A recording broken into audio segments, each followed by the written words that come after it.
Sometimes kindness arrives in the most unexpected moments, right when life feels heavy and unfair.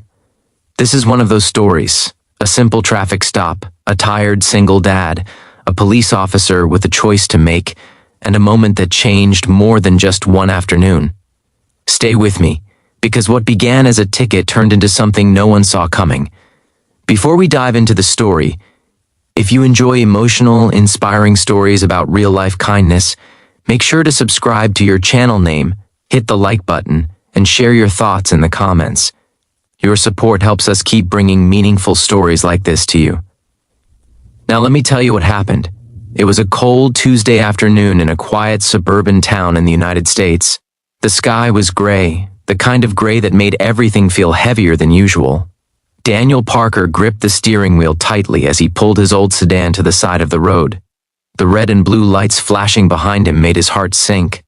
Daniel was 34 years old, a single dad to a 7-year-old daughter named Lily. Since his wife passed away 3 years earlier, life had become a non-stop balancing act. Work, school drop-offs, late-night homework, cooking dinners, and stretching every dollar until it almost snapped. He hadn't had a break in years. That day, he was late again. Lily had stayed home from school with a mild fever, and Daniel had begged his boss for a few extra minutes. Now he was speeding, just a little, trying to make it on time before another warning at work turned into something worse. The police officer stepped out of her patrol car calmly. She was young, maybe late 20s, with her blonde hair tied neatly back. Her uniform was crisp, and her expression was professional but not cold. "Good afternoon, sir," she said gently. "I'm Officer Emily Carter. Do you know why I pulled you over?" Daniel swallowed. "I was speeding. I know. I'm really sorry." Emily nodded and asked for his license and registration. As Daniel reached into the glove compartment, his hands trembled slightly. He hated this feeling, the fear, the embarrassment, the reminder that he was always one small problem away from everything falling apart. Emily glanced inside the car and noticed the booster seat in the back. A small pink backpack rested on the seat beside it. "You have a child?" she asked. "Yes," Daniel replied. "My daughter, Lily." Emily's expression softened just a little. She returned to her car to run his information while Daniel stared straight ahead, already calculating how much the ticket would cost. That money had been set aside for groceries, or Lily's school supplies, or the heating bill. When Emily came back, she was holding her ticket pad. "Mr. Parker," she said, "you were going 15 miles over the speed limit." Daniel nodded. "I understand. I wasn't paying attention. That's on me." Emily began writing. The scratching sound of the pen felt louder than it should have. Daniel's chest tightened. "I just want you to know," he added quietly, "I'm not making excuses. Life's been a little hard lately."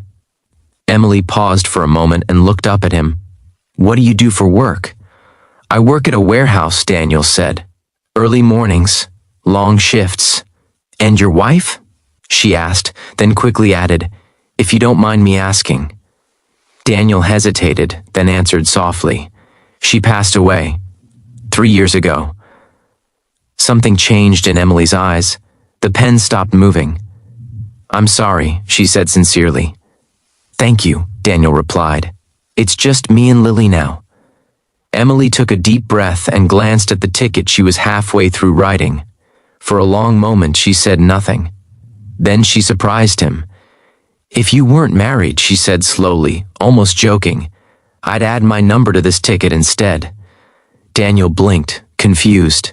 "I'm not married." Emily smiled slightly, then caught herself and cleared her throat. "Sorry, that came out wrong." Daniel chuckled weakly. It was the first time he'd smiled all day. Emily folded the ticket pad shut.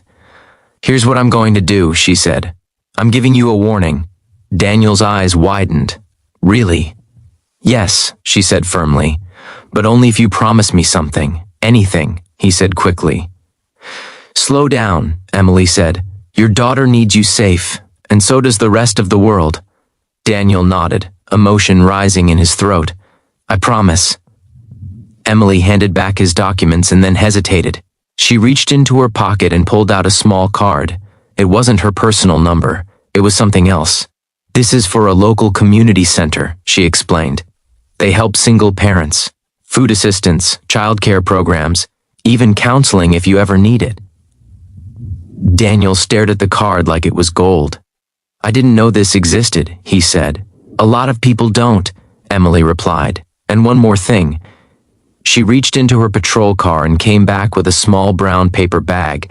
"I keep these for families who might need them," she said. "There's some snacks, juice boxes, and a gift card inside. It's not official police stuff, just something I do." Daniel couldn't speak, his eyes filled with tears. "Thank you," he finally whispered. "You have no idea what this means." Emily smiled warmly. "I think I do." As Daniel drove away, he felt lighter than he had in years. Not because he avoided a ticket, but because someone saw him. Someone chose kindness when they didn't have to. That night, when he tucked Lily into bed, she noticed the grocery bag on the counter. "Daddy?" she asked. "Are we okay?" Daniel smiled and brushed her hair back. "Yeah, sweetheart, we are." Weeks later, Daniel visited the community center. He got help with childcare, met other parents like him, and slowly began rebuilding a sense of hope. Life didn't magically become easy, but it became manageable. And Emily? She never thought much about that traffic stop again. To her, it was just another shift, another choice. But years later, she received a letter at the police station. It was from Daniel. He wrote about Lily, about how she was doing well in school, about how he got promoted at work, about how that one moment of kindness kept him from giving up on a day when he was close to breaking. At the bottom of the letter, he wrote, "Thank you for seeing me as a person, not a problem." Emily sat quietly for a long time after reading it. Kindness doesn't always look big. Sometimes it looks like a warning instead of a ticket, a resource card instead of judgment. A few kind words when someone feels invisible, and sometimes that kindness can change a life. If this story moved you, remember this. You never know what someone is carrying when they cross your path. A small act of kindness could be the reason they keep going.